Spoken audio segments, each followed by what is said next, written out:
오늘 말씀은 에베소서 4장 13절부터 14절까지의 말씀입니다. 신앙 성장을 위하여라는 제목을 가지고 에베소서 4장 13절 14절 말씀 살펴보도록 하겠습니다. 다 같이 한번 읽어볼까요? 에베소서 4장 13절부터 14절까지 다 같이 읽겠습니다. 시작. 우리가 다 하나님의 아들을 믿는 것과 아는 일에 하나가 되어 온전한 사람을 이루어 그리스도의 장성한 분량이 충만한 데까지 이르리니, 이는 우리가 이제부터 어린아이가 되지 아니하여 사람의 속임수와 간사한 유혹에 빠져 온갖 교훈의 풍조에 밀려 요동하지 않게 하려 함이라. 아멘.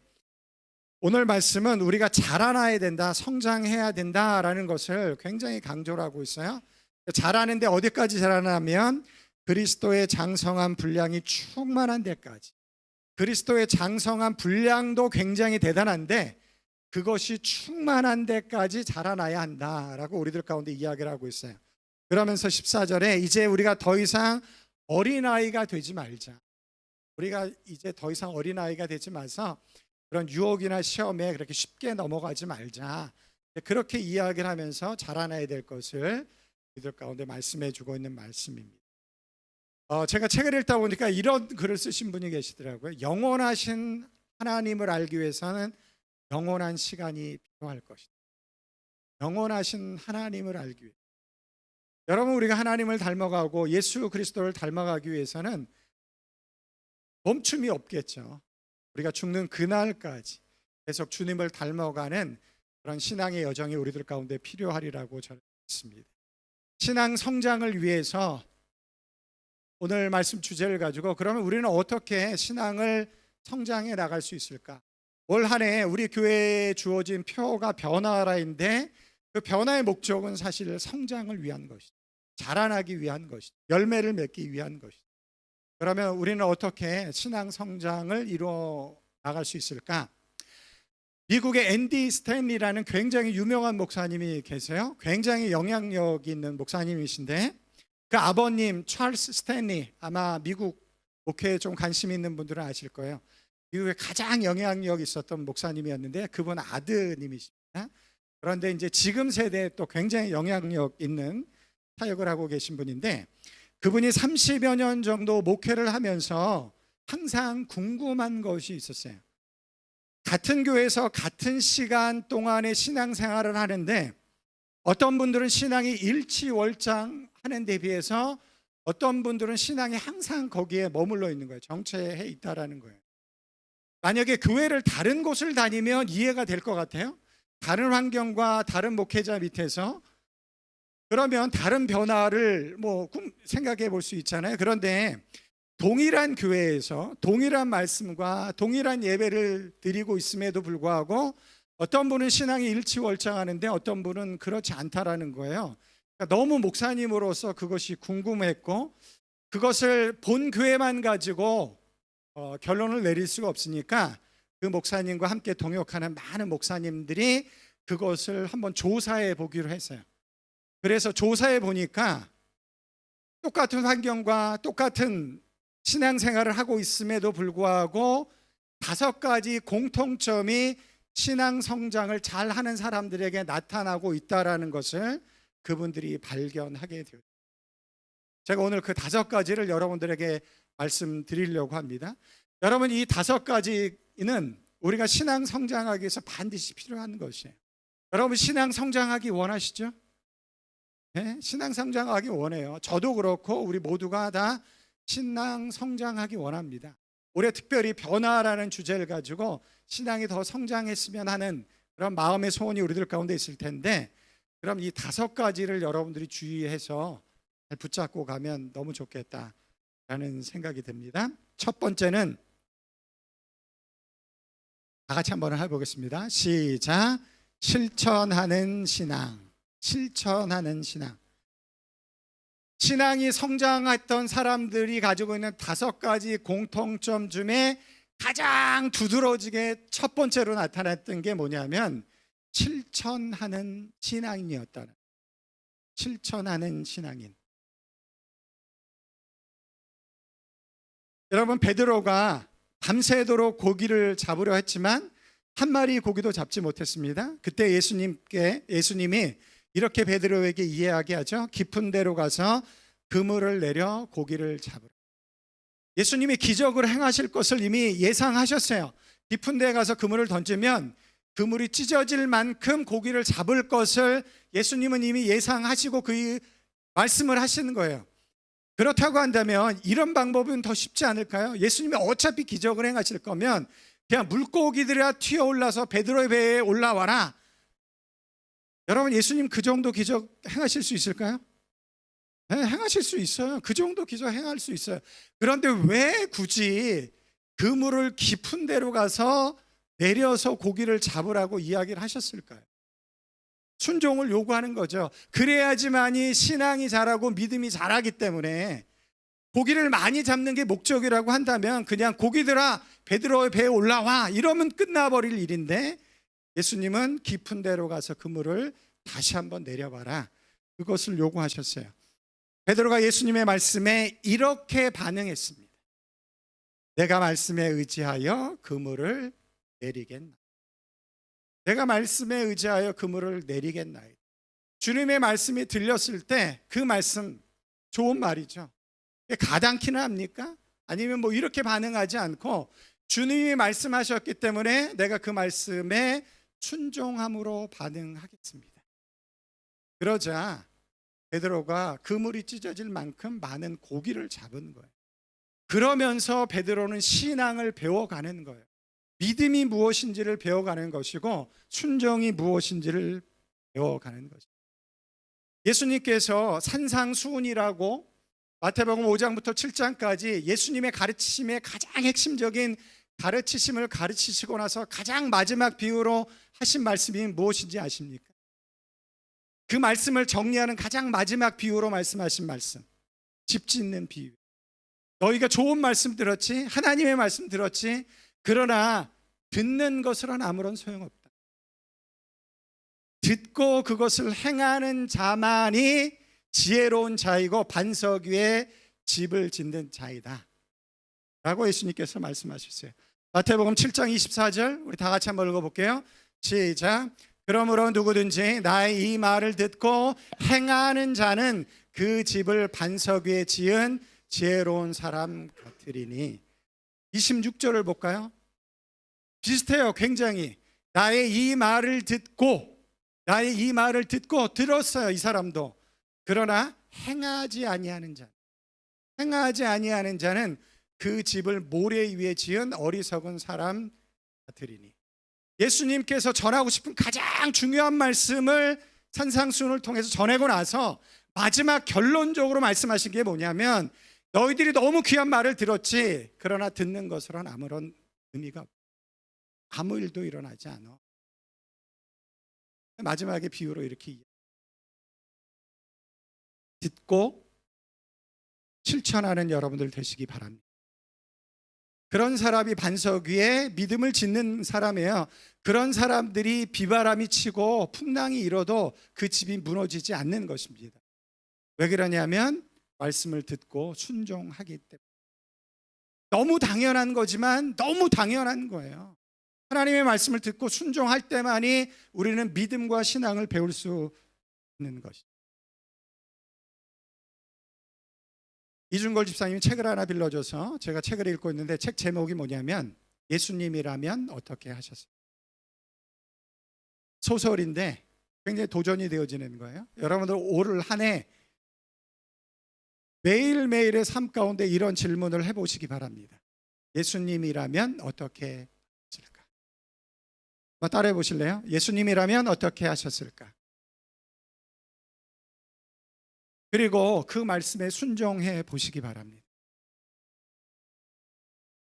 순종하라 그러니까 대답이 쑥 들어가 버리셨는데 물론 쉽지 않은 일일 수 있어요. 그러나 그렇지 않고는 우리는 신앙을 배울 수가 없어요. 아브라함이 우리의 믿음의 조상이 되어졌는데 내 본토 친척 아비 집을 떠나라, 내가 내게 지시할 땅으로 가라, 그런 말씀이 왔지만 만약에 아브라함이 순종하지 않았다면 믿음의 조상이 될 수 있었을까요? 없었죠. 당연히 없었죠. 순종하지 아니하면 신앙과 믿음은 일어나지 않습니다. 순종하시는 여러분들 되시기 바랍니다. 실천하십시오. 실패해도 괜찮아요. 저는 하다가 실패하는 건 하나님이 굉장히 기뻐하신다는 생각이 들어요. 일단 시도하니까 실패할 때 또 하나님께서 그를 어떻게 위로하시는지, 어떻게 세워주는지 그런 것들을 저는 배워갈 수 있다고 생각해요. 아브라함도 굉장히 많이 실패했잖아요. 그러함에도 불구하고 여전히 신실하게 이끌고 가는 하나님의 역사, 그가 경험하면서 하나님은 이런 분이시구나, 한 번 실패했다고 나를 버리는 분이 아니구나, 그렇게 배워가기 시작을 했어요. 실천하는 신앙이 성장합니다. 그렇죠? 예수님이라면 어떻게 하셨을까? 두 번째, 다 같이 읽어보겠습니다. 시작. 하나님이 예비하신 만남. 여러분, 여기 계신 분들 중에 신앙의 이 자리까지 오기까지 나에게 신앙적인 도움을 준 사람이 아무도 없다, 그런데 나는 신앙의 이 자리까지 왔다 라고 생각하시는 분 혹시 계신가요? 아무런 도움도 없이 나는 신앙생활을 여기까지 할 수 있었다. 아마 그런 분들은 한 분도 없을 거예요. 우리가 신앙의 자리에 여기까지 오기 위해서는 하나님께서 만나게 해주셨던 어떤 특별한 만남들이 우리들 가운데 있어서, 그것이 특별하게 보이지는 않지만 그러나 그런 만남들을 통해서 우리를 여기까지 인도하셔서 믿음의 자리, 신앙을 여기까지 우리가 갖고 올 수 있는 것이죠. 저에게 기억되는 주일학교 선생님 한 분이 계세요. 그분의 얼굴도 기억도 안 나고 이름도 기억도 안 나요. 그런데 제가 초등학교 5학년 때 교회를 다니다가 다른 곳으로 이사를 가게 되어졌는데, 제 마지막 날 그분과 인사했던 것이 기억이 나요. 교회 밖까지 나오셔서 그분이 나의 손을 꼭 붙잡으시면서 뭐라고 이야기를 하셨냐면, 어디를 가든지 장로교회를 찾아가라, 이렇게 이야기를 하셨어요. 저는 장로교회가 중요하지는 않았어요. 장로교회가 뭔지도 모르고. 그런데 어쨌든 그분이 이사를 가도 꼭 교회를 가라. 근데 그분의 얼굴도 생각도 안 나고 이름도 생각도 안 나요. 그런데 그 장면은 생각이 나요. 그래서 저희 집안이 교회를 안 다녔는데 이사를 가고 나서 초등학교 5학년 학생이 그 지역의 어떤 교회를 찾아서 어른 예배를 제가 그 다음 주에 참석을 했다라는, 그런 도움이 어떻게 보면 스쳐 지나가는 사람인 것 같지만, 그렇게 우리를 도와줬던 분들, 하나님께서 만나게 하셨던 그 분들 때문에 우리가 이 자리까지 올 수 있었다라는 것이죠. 여러분, 신약 성경에 보면 하나님 앞에 가장 위대하게 쓰임 받았던 바울, 이 사람은 하나님을 핍박한 건 아니죠. 예수님을 핍박했던 사람이었습니다. 그런데 그가 예수님을 만나게 되어졌어요. 그리고 복음을 전하는 사람이 되려고 해요. 그때 굉장히 큰 문제가 생겼습니다. 제자들이 그 베드로의 회심을 믿을 수가 없는 거예요. 그래서 가까이 하기를 두려워합니다. 그때 하나님이 예비하신 사람이 나타나요. 누가 나타나죠? 바나바가 나타나요. 사도행전 9장 26절 27절 보시면, 사울이 예루살렘에 가서 제자들을 사귀고자 하나 다 두려워하여 그가 죄자됨을 믿지 아니하니, 바나바가 데리고 사도들에게 가서 그가 길에서 어떻게 주를 보았는지와 주께서 그에게 말씀하신 일과 다메섹에서 그가 어떻게 예수의 이름으로 담대히 말하였는지를 전하. 그리고 나서부터 사도들이 이 사울과 함께, 바울과 함께 하나님의 사역을 같이 감당하게 됩니다. 여러분, 바나바가 하나님의 예비하신 만남을 이루는 사람이 되어져서 사울을 바울로 쓰임받게 하는데 굉장히 결정적인 역할을 했다라는 거예요. 여러분, 바울조차도 이런 사람이 그의 신앙의 여정 가운데 필요했었다라는 것입니다. 신앙은 절대로 혼자 크지 않습니다. 하나님께서 누군가를 여러분들 곁에 보내셔서 그 사람을 통해서 때로는 격려하기도 하고 위로하기도 하고, 아니면 또 반대로 그 사람을 여러분들 가운데 보내셔 여러분을 어렵게 하기도 하고 도전하기도 하고, 그러나 그런 만남들을 통해서 하나님은 여러분들의 신앙을 키워가고 있다라는 것이에요. 그래서 내 주변에 있는 사람들이 하나님께서 주신 만남이 아닌가를 늘 날마다 생각할 수 있는 여러분들이 되셔야만 합니다. 제가 이런 말씀을 예전에 드렸던 기억이 나요. 어떤 분이 저에게 어떤 이야기를 하든 저는 항상 그런 것들을 고민합니다. 이것이 하나님께서 나에게 주신 말, 특별히 내가 듣고 싶어 하지 않는 말인데 누가 옳은 말로서 그것을 이야기를 하면 이것이 하나님께서 나에게 주시고 싶은 말씀이 아니다. 그것을 항상 고민해 봅니다. 하나님이 예비하신 만남이 올 한 해 나에게 주어질 수 있도록 여러분들 기도하시기 바랍니다. 이건 너무너무 중요한 거예요. 여러분 자녀들이 잘 성장하기 위해서 어떤 기도하죠? 좋은 친구들 만나기. 우리가 신앙 성장하기 위해서는 나에게 유익이 되어지는 만남이 이루어져야 돼요. 나에게 유익이 되어지는 만남. 하나님이 예비하신 만남이 올 한 해 여러분들 가운데 이루어지길 주님의 이름으로. 사람을 통해서 또 하나님이 그렇게 역사하시니. 그리고 그 만남만 기대하지 마시고 여러분들이 그 만남을 이루어 나갈 수 있는 분들이 되시기 바랍니다. 그때 여러분들의 신앙이 자라는 거예요.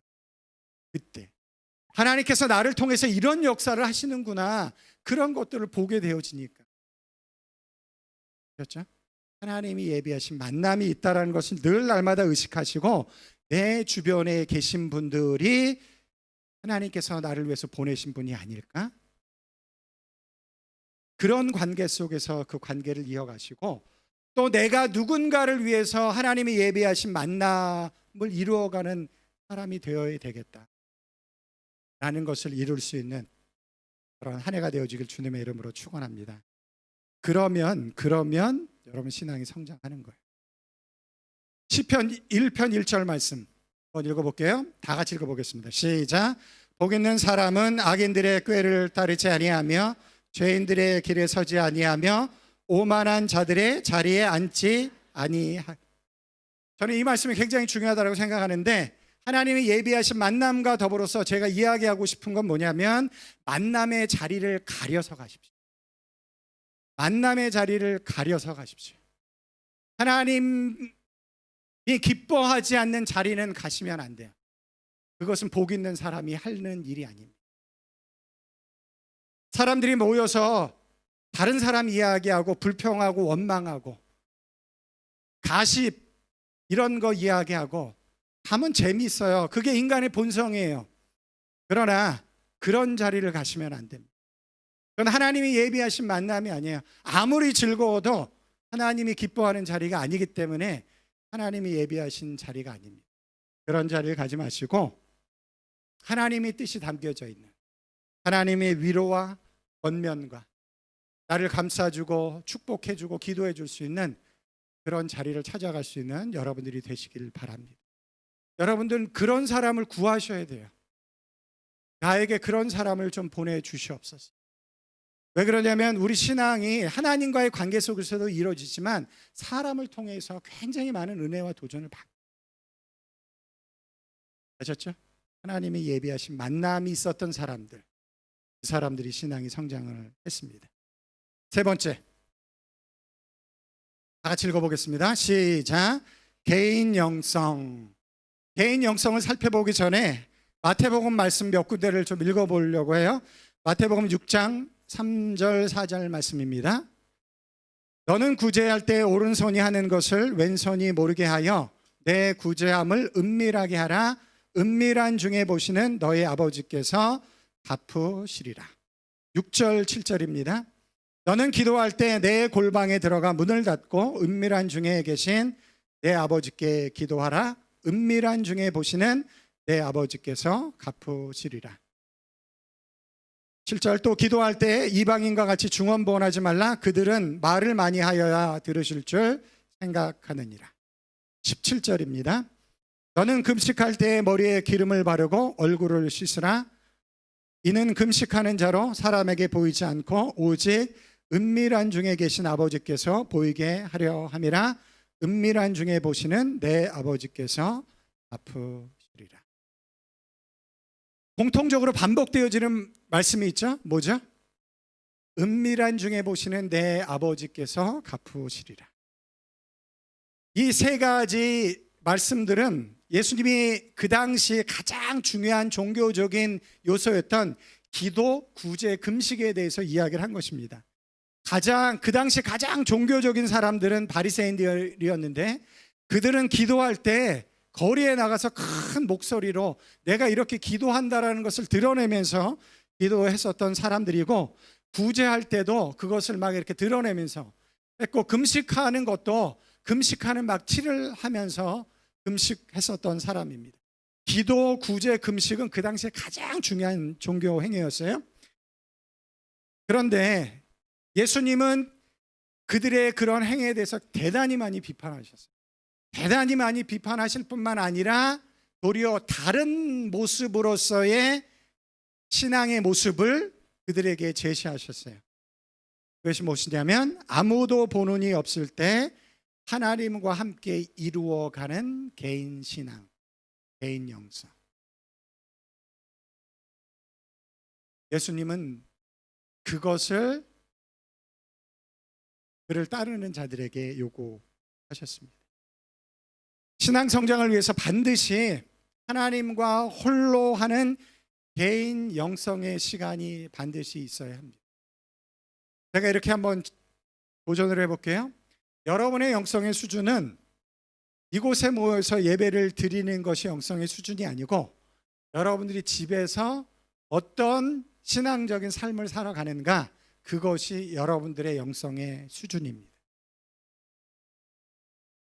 예수님이 그랬잖아요. 공개적으로 모여서 하는, 그렇다고 또 다음 주부터 뭐 교회 뭐 예배도 안 가도 돼 이렇게 생각하시면 안 되고, 예수님의 의도는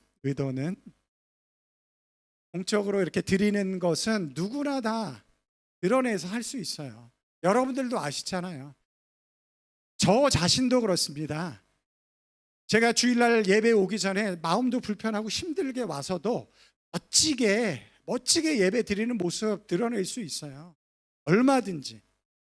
그러나 그것이 제 신앙의 실체가 아니에요. 그날은 제 신앙의 실체가 아닙니다. 제 신앙의 실체는 이곳에 모여서 드리는 예배가 아니고, 여러분들이 일상에서 어떻게 하나님과 교제하면서 살아가는가, 그것이 여러분들의 영성의 수준이고, 그 영성의 수준을 갖춘 사람들이 모여서 함께 예배를 드릴 때, 그때 그 예배가 큰 은혜가 되는 거예요. 하나님의 놀라운 역사가 우리들 가운데 나타나는 것입니다. 개인 영성, 골방의 기도, 주님과의 만남, 골방의 시간, 이것들이 여러분들 가운데 있길 주님의 이름으로 축원합니다. 여러분, 신앙은 잘하기 원하는데 그건 싫다, 못 자라는 거예요. 올 한 해 시도해 보시기, 짧은 시간이라도 괜찮아요. 일단 시도해 보십시오. 하루에 5분이라도 괜찮습니다. 여러분들 시도해 보시고, 시도해 보면 또 하나님이 은혜를 주실 거예요. 그래서 그 시간들이 조금씩 늘어가는, 처음에는 어려움일 수 있지만, 그러나 그 시간들이 즐거움과 기쁨이 되어질 어느 날이 올 거예요. 그러면 정말 이렇게 기쁘고 감사한 것이구나, 신앙생활을 한다는 것이. 그래서 의무감을 갖고 하기보다 그냥 하나님의 은혜 앞에 나 자신을 내어놓는다라고 생각하시고, 하나님, 내가 이 시간 주님 앞에 나의 모든 것을 내놓습니다. 하나님이 기뻐하시는 모습으로 나를 좀 만져주십시오. 그때 하나님께서 여러분들을 만나주시고 새롭게 하시는 은혜가 주어질 줄 믿습니다. 네 번째, 다 같이 읽어볼게요. 시작. 개인 사역 혹은 봉사. 여러분, 신앙 성장을 원하시나요? 다시 물을게요. 여러분, 신앙 성장하기 원하시나요? 그럼 봉사를 하십시오. 수없이 많은 사람들에게 물어보는 거예요. 물어봐서 나온 결과로 이 5가지가 나온 거예요. 신앙 성장을 원하시면 봉사를 하셔야 됩니다. 준비되어져 봉사를 하는 게 아니고 봉사하면서 자라는 거예요. 한번 따라해 보실래요? 준비돼서 봉사하는 것이 아니라 봉사하면서 자라는 것이다. 준비되어져서 봉사하는 거라고 한다면, 그게 원칙이라고 한다면, 저 오늘 사표 내고 이제 그만. 제가 사역을 하면서 얼마나 제가 부족한지, 하나님이 이렇게 나를 기뻐하실까 뭐 이런 생각이 들어요. 내가 너무 부족하다는 생각. 그러면 그냥 이제 그만둬야죠. 그러나 하나님의 역사는 그렇지 않습니다. 준비되어 봉사하는 것이 아니고 봉사하면서 우리가 잘하는 거예요.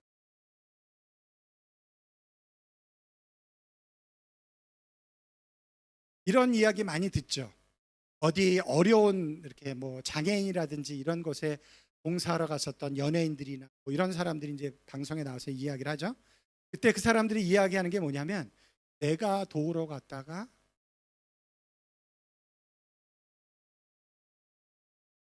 그런 거예요. 그냥 교회 와서 예배만 드리는 것이 가장 은혜죠. 그것은 하나님이 기뻐하시는 하나님의 교회를 위해서 나에게 주어진 은사를 가지고 할 때 내 신앙이 귀하게 아름답게 성장해 가는 있습니다. 그래서 올 한 해 여러분들의 삶의 환경이 다 다를 거예요. 다 다르기 때문에 한 가지로 고정할 수 없지만, 내가 올 한 해 이것만큼은 내가 한 가지 봉사해야 되겠다. 뭐 하다못해 조금 일찍 와서 뭐 주차 안내를 한다든지, 아니면 여기 세팅을 돕는다든지, 아니면 뭐 그것도 어렵다 그러면 내가 15분 전에 와서 주일 예배를 위해서 중보기도 하겠다. 한 가지라도 내가 주님을 위해서, 교회를 위해서 봉사하겠다. 그렇게 할 수 있는 여러분들이 되시기 바랍니다. 그때 잘하는 거예요. 저 아무것도 모르고 주일학교 교사가 됐습니다. 제가 목회자가 되기까지 가장 큰 성장을 했던 때가 바로 그때였어요. 아무것도 모르고 교사를 했는데, 그래도 순종하는 마음으로 했더니 그때 제가 필요했던 성경적인 지식, 기도하는 방법, 아이들을 가르치는 것, 교회가 무엇인지 이런 것들을 다 그때 배웠어요. 물론 쉬운 시간만은 아니었죠. 그러나 그것이 나를 성장시켰다. 다 준비되어져서 하는 게 아니고 하면서 우리가 자라나는 것. 저는 안도현 시인의 너에게 묻는다라는 시를 저는 굉장히 좋아해요. 시의 전부는 아닌데 제일 앞부분만이에요. 우리 다 같이 함께 나에게 도전하는 마음으로 읽어보도록 하겠습니다. 시작. 연탄재 함부로 발로 차지 마라.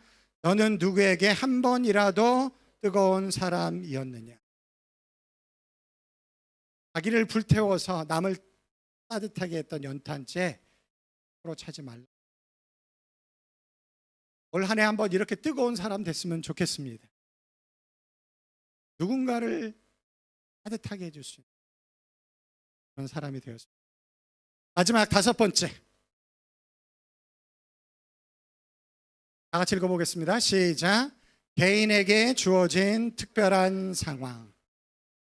여러분, 하나님은 여러분의 믿음을 주로 어디서 키우시나요? 어디서? 하나님은 여러분의 믿음을 삶의 자리에서 키웁니다. 그 삶의 자리에서 때로는 어려운 일을 만나고 힘든 일을 만나, 아니면 일상의 삶에 벗어나는 어떤 특별한 일들이 여러분들 가운데 벌어질 때, 그런데 바로 그때 우리는 하나님을 붙잡게 되어져요. 그리고 하나님을 붙잡고 기도함으로 나아갈 때 그때 하나님께서 역사하셔서 하나님이 바로 이렇게 나의 삶을 이끌어 주시는, 이런 문제도 하나님 안에서는 아무런 힘과 능력이 없구나, 이런 것들을 발견하면서 우리의 신앙이 자라나는 거예요. 여러분의 삶의 자리를 소중히 여기십시오. 저는 이걸 굉장히 강조하는 사람인데, 저는 현실에 뿌리를 둔 영성을 굉장히 강조하는 사람이에요. 왜 그러냐면 하나님께서 우리에게 주신 삶의 자리가 실패의 자리가 아니기 때문에 그래요. 모든 것이 다 하나님의 주권 안에 있다라고 한다면 우리에게 주어진 삶의 자리가 하나님의 주권이 인정되어져야 되는 자리가 여야만 하기 때문에 그런 거예요. 그 자리를 통해서 우리가 이해할 수 없는 일들도 벌어지고 힘든 일들도 벌어지지만, 그러나 그 모든 것들이 하나님의 주권을 벗어나서 일어나진 않습니다. 그렇다고 한다면 그 일을 통해서 하나님께서 우리에게 무엇인가를, 그 대표적인 예가 창세기에 나오는 요셉입니다. 창세기 39장 1절 2절 말씀 읽어볼게요. 다 같이 시작. 요셉이 이끌려 애굽에 내려가매 바로의 신하 친의 애굽 사람 보디발이 그를 그리로 데려간 이스마엘 사람의 손에서 요셉을 냈습니다. 다시 1절로 가주세요. 여러분, 요셉에게 어떤 일이 벌어졌어요? 귀한 집 아들에서 남의 나라의 종으로 팔려가는 신세가 되었어요. 얼마나 절망적인 일이 벌어졌나요? 그런데 성경은 놀랍게도 이 바로 다음 구절에 이렇게 기록을 하고 있어요. 2절입니다. 시작. 여호와께서 요셉과 함께 하심으로 그가 형통한 자가 되어 그의 주인 애굽 사람의 집에 있으니 그의 주인이 여호와께서 그와 함께 하심을 보며 또 여호와께서 그의 범사에 형통하게 하심을 보았더라.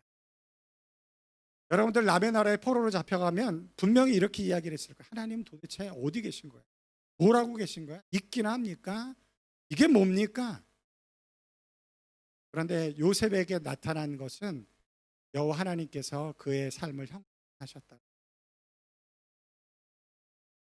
우리 삶 가운데 때로는 일반적이지 않은 일들이 우리들 가운데 벌어집니다. 여러분, 우리의 인생은 이렇게 만들어집니다. 우리에게 어떤 일이 벌어졌느냐에 의해서 만들어지는 게 아니고 그 벌어진 일에 우리가 어떻게 반응하느냐에 따라서 우리의 인생이 만들어지는.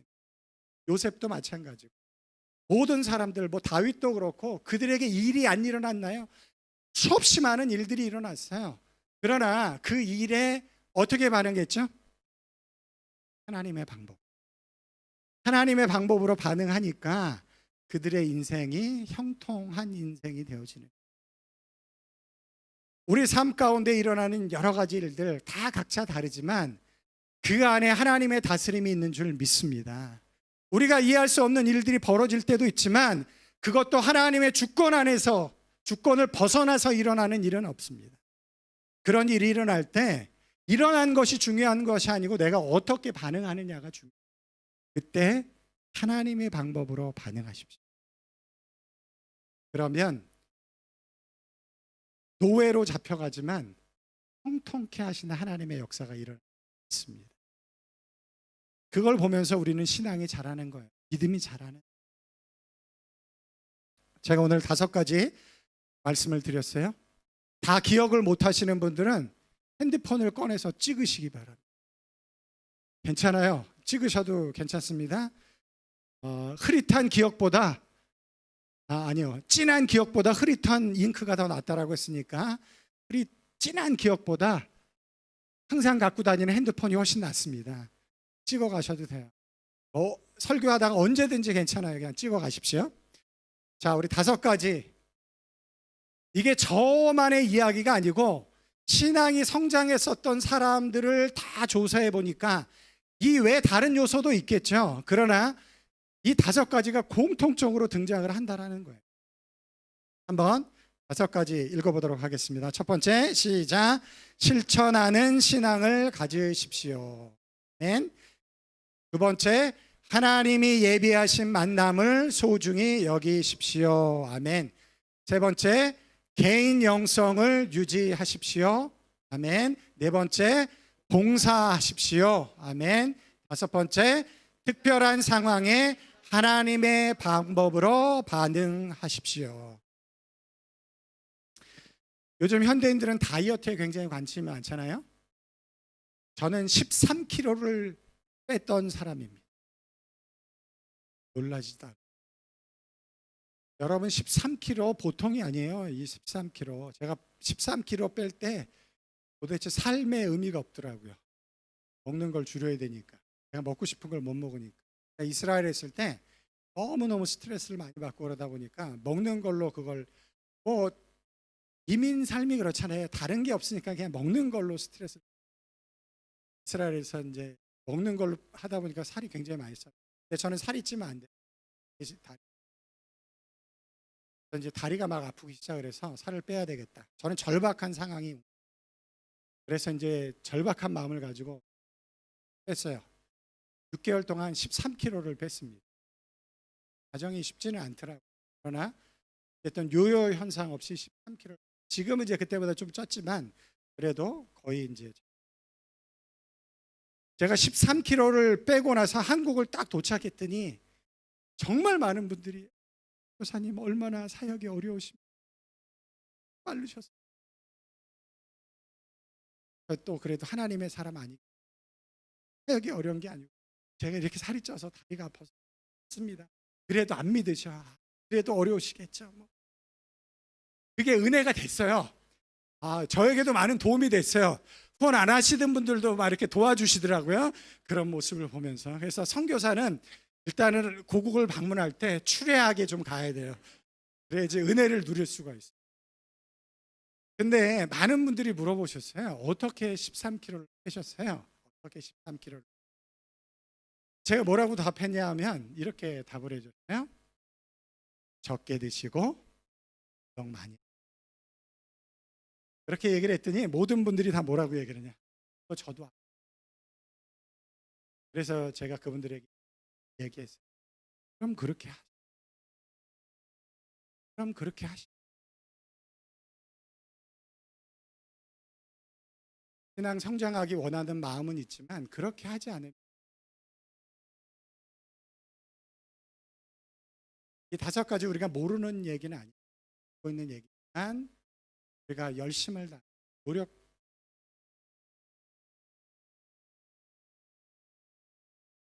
여러분 다 아는 얘기죠? 이 이야기를 하십시오.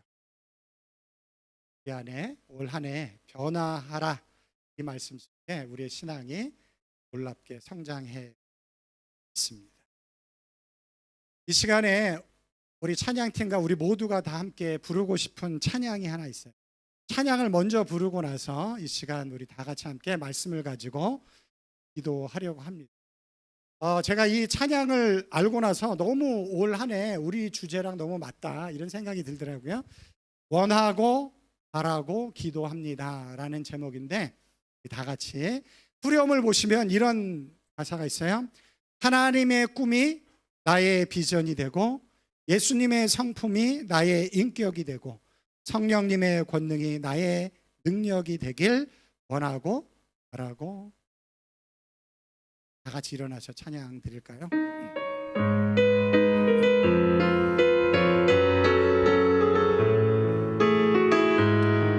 오늘 말씀을 들은 걸 가지고 기도하는 마음으로 찬양합시다. 이 세상을 살아가는 동안에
여러분 원하고 바라고 기도하십니까? 그런 마음이 드시나요? 어떻게 보면 이것이 우리의 신앙의 본질 아닌가요? 하나님의 꿈이 나의 비전이 되어지고 예수님의 성품이 나의 인격이 되어지고 성령님의 권능이 나의 능력이 되어지고 그런 변화의 역사가 올 한 해 우리들 가운데 이루어질 것을 우리 사모하면서 그것이 나의 기도, 정말 가장 중요한 기도가 될 것을 결정하면서 다시 한번 찬양하도록 하겠습니다. 원하고 바라고 기도합니다.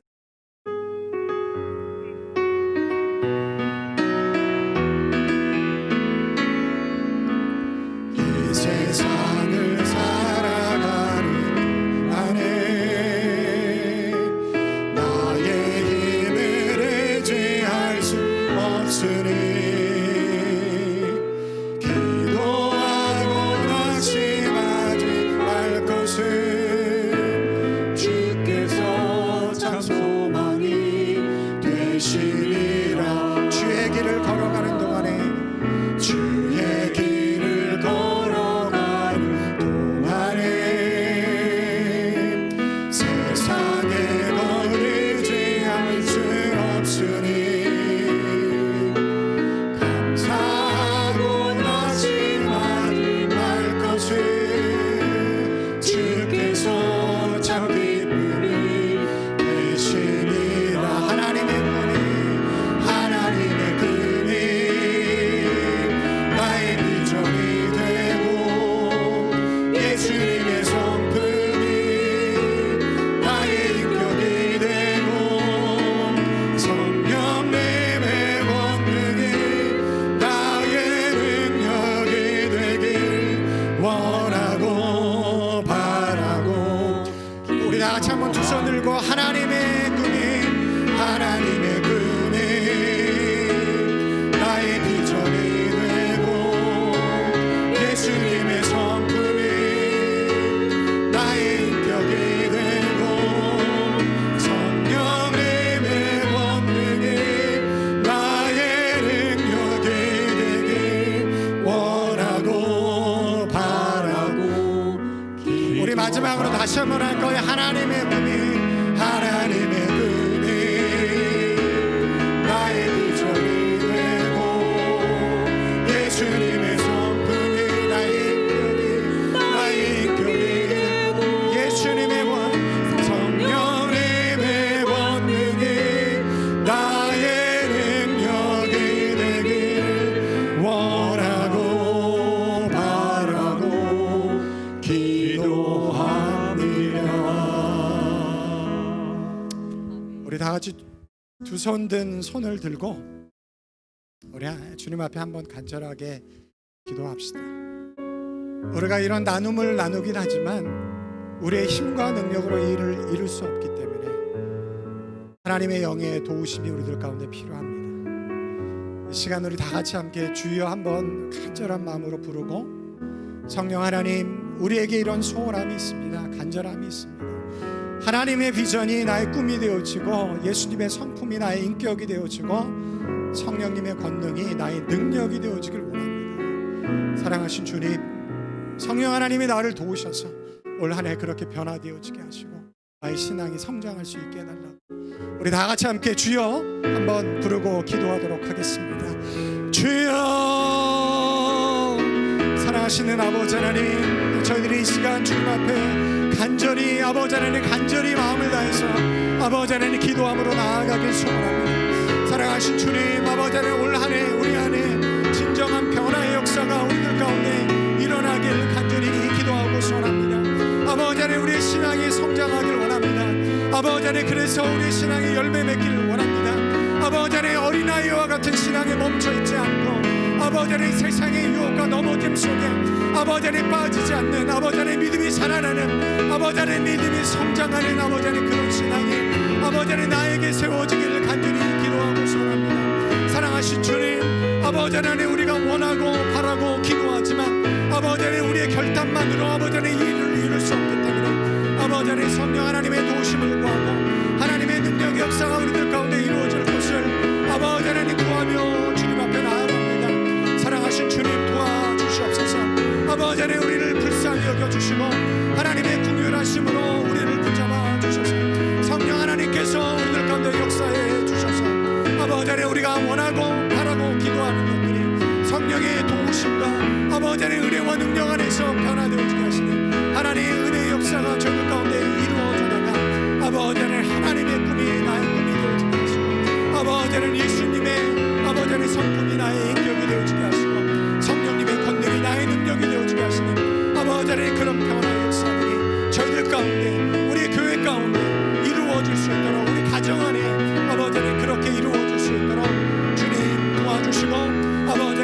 인도하시고 역사해 주셨기 원합니다. 아버지 하나님 그런 간절함이 있게 하시고 아버지 하나님 그런 소원함이 있게 하시고 아버지 하나님 그런 은혜를 구하게 하시고 아버지 하나님 그래서 그 무엇보다도 아버지 하나님 내 안에 일어난 이런 변화를 위해서 하나님의 살아계심과 하나님의 역사하심과 하나님의 능력 역사들이 아버지 하나님 저희들 가운데 증거되어지게 하시는 드러나게 하시는 하나님의 주님의 은혜를 저희들 가운데 일어날 수 있도록 주님 인도해 주시옵소서. 사랑하신 주님, 예수님의 꿈이 나의 비전이 되어지기를 간절히 소원합니다. 아버지 하나님, 예수님의 성품이 나의 인격이 되어지길 원합니다. 성령님의 권능이 나의 능력이 되어지길 간절히 소원합니다. 사랑하신 주님, 우리에게 일어나는 원함, 바람, 기도함이 우리들 가운데 있지만 아버지 하나님 우리의 결정과 우리의 결단만으로 이 일을 이룰 수 없기 때문에 성령 하나님의 도우심이 우리들 가운데 필요합니다. 아버지 하나님 우리를 긍휼히 여겨주시고 우리를 불쌍히 여겨주시고 우리가 믿음으로 결단하며 그 자리까지 나아갈 때 아버지 하나님 성령 하나님께서 우리를 붙잡아 주셔서 아버지 하나님 올 한 해 놀랍게 변화해서 신앙이 성장하게 하시는 하나님의 역사를 볼 수 있도록 우리를 축복해 주시옵소서. 역사해 주시옵소서. 기름 부어 주시옵소서.